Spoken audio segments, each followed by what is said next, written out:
You can now graduate from law school in Florida, pass the bar in Florida, and never be allowed to practice law outside of Florida. That is the law as of January, takes effect October 1st. And that's not the only thing that just changed. In less than 2 months, the federal loan that pays for law school disappears. The new caps leave a $100,000 gap that you're going to have to fill on your own. Both of these laws have already passed. Both hit anybody applying to start law school in fall of 2026, and the combination could wreck you. Now, this is not a political talk. I don't care who you voted for, but you've got to understand both of these laws because they're hitting at the same time, and people who walk in unprepared are going to get wrecked. Let's start with the money part. Trump signed the One Big Beautiful Bill Act into law on July 4th of last year. The student loan provisions take effect this July 1st, less than 2 months from now. So for new borrowers starting July 1st, federal Grad Plus loans are gone. Now, Grad Plus is the loan that made modern law school pricing possible. For decades, law schools ran on one quiet assumption. As long as students could borrow the full cost of attendance, schools didn't really have to think about limiting tuition. If tuition plus living expenses goes to $80,000 a year, fine. $90,000, even $100,000, all okay, because the federal government would lend you every dollar of it automatically. And all that's now over. Starting July 1st, federal borrowing for law students is capped at $50,000 a year, with a lifetime cap on professional school borrowing of $200,000. So the total federal loan cap, including any undergrad debt, is $257,500. This is the financial foundation of law school getting yanked out from underneath. So let's do the math. Take the normal cost of attendance of $85,000 a year. Under the old system, federal loans cover almost all of it. Under the new system, you're capped at $50,000, leaving a $35,000 gap every single year. So for 3 years of law school, that's over $100,000 you've got to fund from somewhere else. You got to look at scholarships, savings, family, private loans. Federal money used to fill that hole, doesn't anymore. Now, there is a legacy rule that most people don't really understand, so I want to talk about this a little bit as well.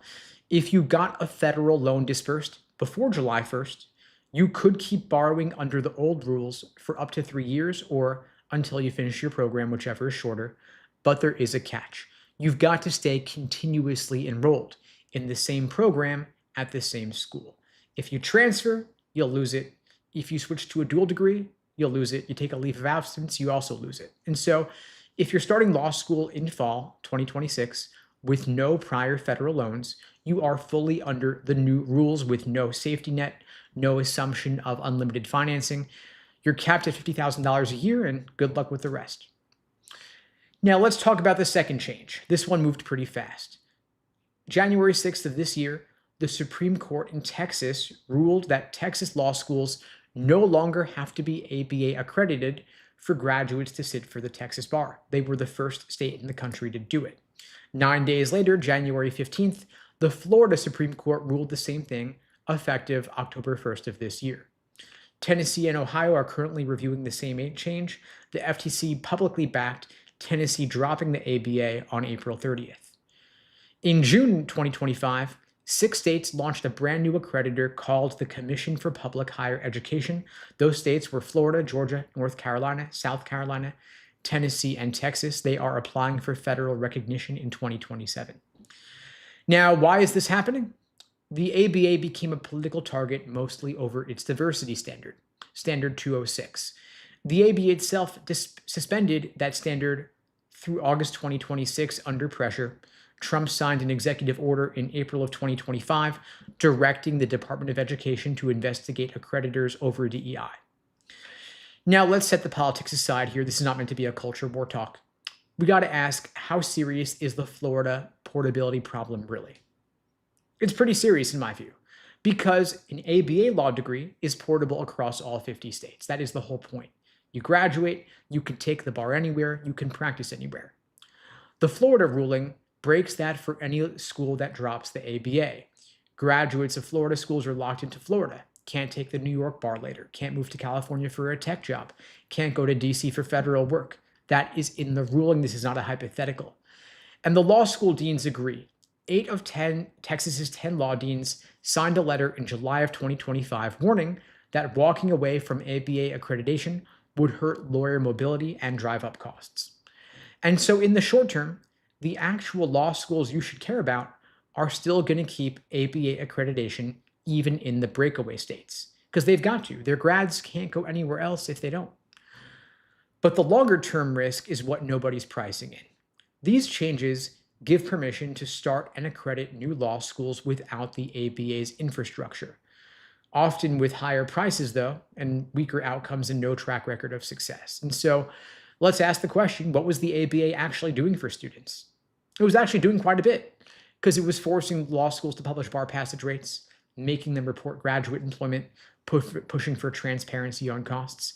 And in any state that drops the ABA, that pressure goes away. So the ABA is serving a role of consumer protection for you, and they are mitigating your risk. Now, if we lose both the loan caps and we have this shakeup in accreditation simultaneously, it adds up to being essentially a structural reset on everything. Because unlimited federal money used to mask bad pricing for decades.